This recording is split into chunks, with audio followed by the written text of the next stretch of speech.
Majelis Hakim yang mulia, dalam replik ini izinkan kami mencoba mengingatkan pada sebuah hadis yang diriwayatkan oleh Imam Bukhari. Dari Abu Musa berkata, "Wahai Rasulullah, Islam manakah yang paling utama?" Rasulullah menjawab, "Siapa yang kaum muslimin selamat dari lisan dan tangannya." Kami juga ingin mengingatkan hadis riwayat Imam Muslim berikut ini. Nabi bersabda, "Apakah kalian tahu siapa muflis atau orang yang bangkrut itu?" Para sahabat menjawab, "Orang yang bangkrut itu adalah orang yang tidak mempunyai dirham maupun harta benda."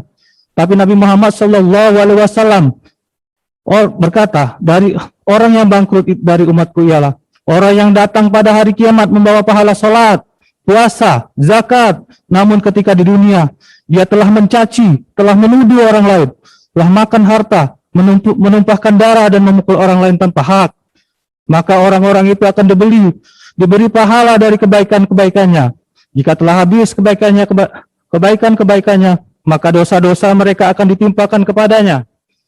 Kemudian dia akan dilemparkan ke dalam neraka." Hadis riwayat Muslim nomor 2581. Demikian replik penuntut umum atas pledoi terdakwa Muhammad Rizik bin Hussein Shihab maupun pledoi yang telah kami bacakan dengan persidangan hari ini, Kamis tanggal 20 Mei 2021. Bismillahirrahmanirrahim. Assalamualaikum warahmatullahi wabarakatuh. Setelah saya mendengar uraian replik jaksa penuntut umum, maka saya nyatakan di sini replik tersebut sama sekali tidak menjawab pledoi saya. Adapun alasan jaksa penuntut umum dengan mengatakan pledoi saya hanya isi unek-unek, itu hanya alasan untuk ngeles menutupi ketidakmampuan jaksa penuntut umum untuk menjawab pledoi saya. Karena di dalam pledoi saya, khususnya di bab analisa tentang dakwaan dan tuntutan, di sana kita paparkan secara ilmiah, pasal demi pasal, dakwaan demi dakwaan, yang kita menanggapi dari apa yang disampaikan dalam dakwaan maupun tuntutan. Jadi, saya menilai dengan replik jaksa penuntut umum yang dibacakan tadi, bahwa jaksa penuntut umum tidak mampu menjawab pledoi saya. Karena itu saya minta kepada majelis hakim untuk mengabaikan seluruh isi dakwaan, tuntutan, maupun replik yang disampaikan oleh jaksa penuntut umum. Itu yang pertama, majelis hakim. Kemudian yang kedua, berkenaan dengan dua hadis yang dibacakan oleh jaksa penuntut umum. Bacanya hanya terjemah saja tadi. Justru saya ingin mengembalikan dua hadis tersebut untuk memberikan nasihat kepada jaksa penuntut umum. Karena dua hadis yang disampaikan tadi, tentang man salima itu muslimu min lisani, yaitu tentang bahwa Islam yang afdol itu adalah manakala seseorang itu selamat daripada godaan lisan seseorang.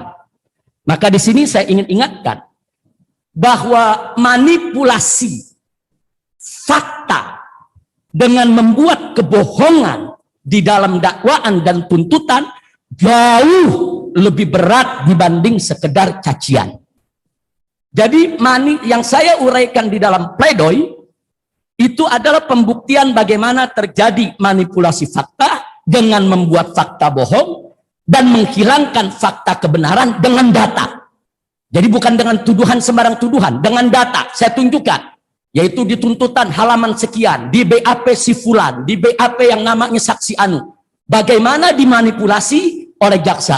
Nah, jadi saya ingin ingatkan bahwa protes kritik saya di dalam pledoi terhadap perilaku jaksa penuntut umum yang melakukan manipulasi fakta itu bukan cacian dan itu bukan hinaan. Tapi kalau kemudian jaksa merasa terhina, itu persoalan lain, bukan persoalan saya. Itu urusan diri jaksa sendiri. Kemudian saya ingin ingatkan kepada jaksa di hadis yang kedua, di mana Nabi pernah bertanya kepada para sahabatnya, "Atadruna manil muflis?" Wahai para sahabatku, tahukah kamu sekalian siapa itu orang yang bangkrut? Kemudian para sahabat mengatakan kepada Nabi alaihi salatu wassalam, "Al-muflisu fina mala dirhamalah."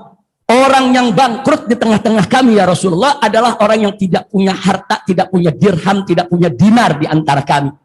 Tapi kemudian Nabi mengoreksi.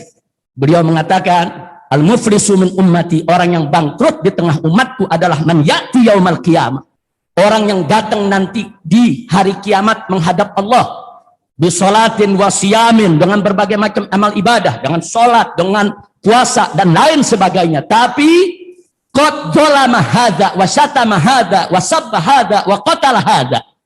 Nah, jadi di situ Nabi sebutkan, akan tetapi orang ini waktu hidup mencaci si fulan, menghina si fulan, menjolimi si fulan. Nah, jadi jaksa supaya tidak lupa, dalam hadis itu ada kata juga menjolimi si fulan. Jadi jaksa penuntut umum sangat punya kesempatan untuk menjolimi para terdakwa. Kapan saja mereka hadir di ruang sidang, mereka punya kesempatan untuk memberikan keadilan kepada para terdakwa atau untuk memberikan kezaliman kepada para terdakwa. Dan manakala seorang jaksa memberikan kezaliman kepada terdakwa, maka itu adalah satu dosa besar, jauh lebih besar daripada sekedar cacian. Dan itu akan membuat para jaksa bangkrut di hadapan Allah dan akan dimasukkan ke dalam neraka jahanam. Jadi saya berterima kasih kepada jaksa penuntut umum telah mengeluarkan 2 hadis tadi. Mudah-mudahan 2 hadis tadi dibawa pulang oleh jaksa untuk introspeksi diri agar mereka jangan melakukan kezaliman di dalam ruang sidang ini.